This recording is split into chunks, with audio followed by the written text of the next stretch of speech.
পৃথিবীর মানুষ জান্নাত তো সোজা নয়।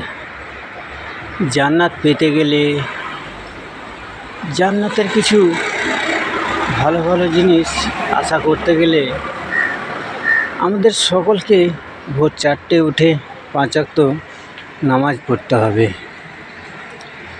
বাপ মায়েরকে একটু শব্দ যাতে না করতে পারে সে সুযোগ দেওয়া যাবে না।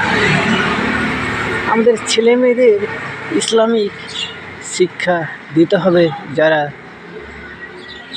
এমন কিছু করবে না যে তাদের দ্বারাই আমরা গুনাহগার হব এবং ভবিষ্যতে যে নেকি পাবো এমন কিছু শিক্ষা দিতে হবে। এবং আমাদের স্ত্রীদের এত সুন্দরভাবে